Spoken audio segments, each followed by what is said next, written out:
Halo, Assalamualaikum warahmatullahi wabarakatuh. Balik lagi bersama saya Guntur Noviardiansa di Tan Sanitizer Podcast, di mana kita akan ngebahas seputar berita, tips, dan juga sejarah dari olahraga dan kesehatan, khususnya dari sudut pandang Islam atau perspektif Islam. Harap semua kalian baik-baik aja, dan aku harap kalian masih dalam kondisi yang sehat, fit, karena kita tahu untuk sebentar lagi kita akan memasuki keadaan normal di mana yang bekerja akan mulai bekerja, karena mungkin di beberapa perusahaan termasuk perusahaan yang aku tempatin itu tidak ada cuti bersama. Maksudnya cuti bersama itu kan menurut keputusan pemerintah itu akan dipindah di akhir tahun akibat penyebaran wabah virus pandemi corona ini.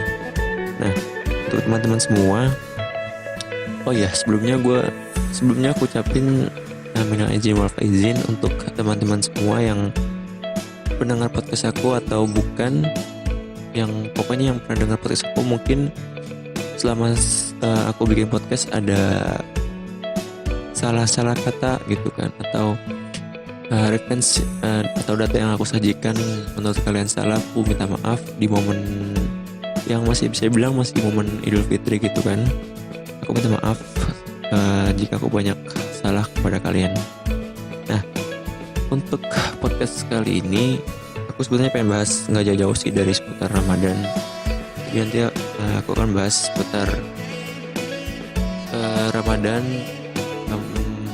tips-tips. Aku juga mau ngasih tips untuk teman-teman semua mengatasi yang biasanya terjadi oleh sebagian orang gitu kan, dimana ketika lebaran itu teman-teman akan makannya tuh nggak beraturan dan akan berefek ke tubuh kalian. Nah, di sini aku nanti akan share mengenai itu gitu. Nah, jadi ngomong-ngomong untuk lebaran kan banyak tuh ya, kadang mungkin di beberapa tahun atau apalagi mulai ada di sosmed itu kan banyak tuh ketika lebaran banyak banget ada hashtag atau tagar kan, lebaran atau lebaran. Nah, untuk teman-teman semua, mungkin ini kejadian untuk kalian juga, dan dulu aku juga kayak gitu. Aku ketika puasa nih, udah capek puasa selama 30 hari puasa kurang lebih. Nah, itu mulai ada sedikit penurunan badan gitu kan. Tapi ketika lebaran, wah, semua pasti nggak mungkin, aku dua pasti kan juga ngerasain, karena di lebaran tuh apalagi mungkin sekarang nggak terlalu terasa ya, maksudnya karena mungkin banyak rumah-rumah tutup gitu kan karena wabah virus corona ini gitu. Tapi dulu pasti semua makanan tuh ada gitu kan. Setiap kalian mampir ke rumah tetangga kalian, saudara kalian, pasti kalian mampir nyemil satu, nyemil dua, dan seterusnya. Nah, itu sebenarnya yang membuat bisa dibilang membuat kita berlebihan makanan dan tubuh kita menjadi lebaran, bukan lebaran gitu kan. Nah, di sini aku sebenarnya mau bahas sedikit atau mengasih info sedikit mengenai tadi efek jadi ketika kita makan terlalu banyak di momen lebaran dan efeknya berkelanjutan, dan juga tipsnya gitu kan. Oke, masuk pertama infonya gitu kan. Sebenarnya kenapa sih tubuh kita menjadi lebaran pas lebaran gitu? Sebenarnya mungkin momen ini bisa dipakai ketika apapun nanti setelah lebaran pun bisa, karena kalau kita tahu kuncinya itu kita akan bisa merem atau mengintervensi diri kita sendiri untuk kita tidak melakukan itu seperti itu. Jadi ini sharing ya teman-teman. Jadi sebenarnya untuk apapun kondisinya gitu, yang membuat tubuh kita lebaran itu adalah ketika kalori yang masuk ke tubuh kita dalam sehari itu melebihi dari kalori yang dibutuhkan oleh tubuh kita dalam sehari. Contoh, biasanya kalau untuk kalori sendiri yang dibutuhkan tubuh manusia rata-rata itu sekitar 1.500 sampai 2.000 kalori. Itu tergantung berat badan dan juga proporsional lah, maksudnya kalian bisa cari datanya sendiri. Nah, itu segitu rata-rata tubuh manusia memerlukan kalori setiap harinya. Nah, jika kalian dalam sehari melebihi kalori tersebut, misalnya kalian makan dalam sehari kalau dihitung totalnya sekitar 2500 kalori misalnya, itu kan ada kelebihan sekitar 5 kalori. Nah, itu nanti yang kalori tersebut jika tidak digunakan oleh kita untuk aktivitas atau olahraga, nah itu yang akan bertransformasi menjadi lemak di dalam tubuh kita. Nah, nanti lama kelamaan, nah itu yang akan menjadikan tubuh kita semakin lama semakin membesar dan melebar seperti itu. Nah, jadi teman-teman, kuncinya sebenarnya aku kemarin sempat nyari data juga. Jadi ada baiknya juga sih sebenarnya. Ada 2 info.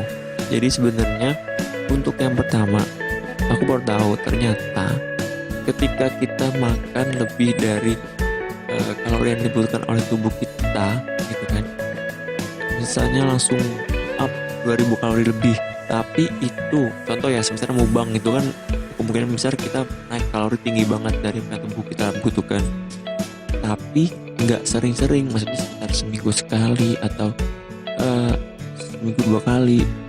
Nah, itu so far lebih baik ketimbang kita setiap hari makan melebihi kalori dari tubuh kita itu misalnya 500 gitu, 500, tapi dia reguler, maksudnya terus menerus dalam jangka waktu yang panjang dilakukan terus menerus. Itu sebenarnya so far lebih baik kalian mukbang tapi sesekali daripada kalian makan melebihi kalori yang sedikit 200-500 tapi berkelanjutan. Itu lebih baik yang pertama tadi. Kenapa? Karena aku baca penelitian dan juga data-data yang aku baca, ternyata tubuh kita itu sebenarnya punya masa atau limit untuk memproses makanan di dalam tubuh kita. Jadi misal ketika kita kelebihan tadi 2000 kalori, nah itu yang akan menjadi lemak itu udah punya porsinya sendiri oleh tubuh, ada limitnya. Nah, kemana sih sisanya itu yang ketika nggak diproses oleh lemak, ketika lebih 2000 kalori, contoh misalnya ada lebih 2000, misalnya jadi lemak itu sekitar 500 contoh ya. Nah itu 1500 itu kemana? Nah itu yang aku baca itu ada dua pembuangan. Pertama dari temperatur atau panas, yang kedua itu dari BAB atau pup. Jadi temperatur atau panas tuh misalnya kita makan lebih dari berapa kalori untuk yang diperlukan tubuh kita. Nah biasanya tuh kita akan otomatis kayak merasa panas, keringetan. Nah si keringetan itu keluar adalah suatu cairan yang transformasi dari kalori-kalori yang tidak terpakai oleh tubuh kita. Sedangkan pup ya biasalah. Jadi biasanya kalau kalian lebih makan banyak, biasanya ya kalau makan kalian lebih sehat lah, berserat, itu akan langsung otomatis terbuang lewat si tadi pup tadi atau si keringat tadi. Nah untuk teman-teman, jadi aku saranin banget kalau untuk ini bolehlah kalian di momen lebaran sehari atau 2 hari itu bisa kalian pos-posin makan semur, makan daging, makan opor dan lain-lain, ketupat segala macam dan kue-kue yang ada di lebaran. Tapi kalian harus bisa ngontrol after 1 hari atau 2 hari tersebut, karena ketika kalian gak bisa ngontrol, kalian berkelanjutan, itu akan pastinya efeknya akan ke tubuh kalian juga. Itu bukan masalah kurus atau enggak, atau lebaran atau enggaknya, itu baik lagi ambillah dari sisi kesehatannya, karena itu sangat gak sehat buat tubuh kalian. Nah jadi itu yang pertama ya kan. Terus yang kedua, untuk sebenarnya tips yang kalian bisa lakukan ketika tadi kalian udah tahu infonya mengenai kalori yang berlebih gitu kan, mengenai sisa kalori yang pembuangannya kemana. Terus yang kedua nih sepertinya lebih ke tips gitu kan, teman-teman yang bisa menjaga pola makan setelah lebaran itu seperti apa. Yang pertama, kalian bisa lakukan, ini lebih ke saran saya karena saya coba mengikuti pola ini, karena kan sebenarnya ada hadis Nabi Muhammad SAW itu yang menyebutkan berpuasalah kalian 1 bulan penuh di bulan Ramadan dan 6 hari di bulan Syawal. Nah itu kalian bisa praktekkan di situ. Karena apa? Itu salah satu cara untuk kalian mengerem di momen lebaran itu 1-2 hari kalian makan jor-joran. Nah itu kalian bisa lakukan puasa terus 6 hari berturut-turut untuk kayak memforsir jumlah atau kuantitas porsi makan kalian gitu kan. Karena biasanya kalau ketika lebaran tuh makan gak kontrol. Beberapa tahun lalu saya pun begitu kan, makan gak ada habis-habisnya sampai dan berkelanjutan gitu kan. Yang paling gak bisa dikontrol sih ngemilnya gitu kan, karena kue lebaran pasti masih banyak gitu. Nah itu kalian bisa banget ngelakuin puasa Syawal. Selain untuk kesehatan, itu juga pahalanya sangat besar karena Nabi Muhammad SAW bersabda, ketika kalian berpuasa 1 bulan penuh di bulan Ramadan dan 6 hari di bulan Syawal, maka sama saja kalian melakukan puasa selama 1 tahun penuh. Tuh, bayangin kalian udah sehat, kalian dapat pahala 1 tahun penuh berpuasa sunnah. Coba aja kalau kalian berpuasa sunnah 1 tahun, gimana? Hebat kalau kalian bisa gitu kan. Di luar gangguan-gangguan segala macam pasti susah gitu kan. Ini ada peluang untuk dapat pahala 1 tahun penuh puasa dan juga bisa mengontrol pola makan kita agar kita tetap bisa sehat. Kenapa nggak kita lakuin gitu kan? Nah itu yang pertama, itu yang paling saya anjurin sih. Terus mungkin yang kedua, setelah momen lebaran H+1 atau H+2, kalian bisa langsung back to daily activity kalian. Untuk misalnya kalian yang sering olahraga, langsunglah berolahraga, karena olahraga salah satu yang menahan nafsu makan kita itu salah satu olahraga gitu kan. Jadi baiklah berolahraga seperti biasa gitu kan, seperti jogging, karena mungkin di bulan puasa aktivitas olahraga kalian terganggu karena puasa. Mungkin yang nggak terbiasa puasa yang nggak biasa olahraga ketika puasa terganggu aktivitasnya.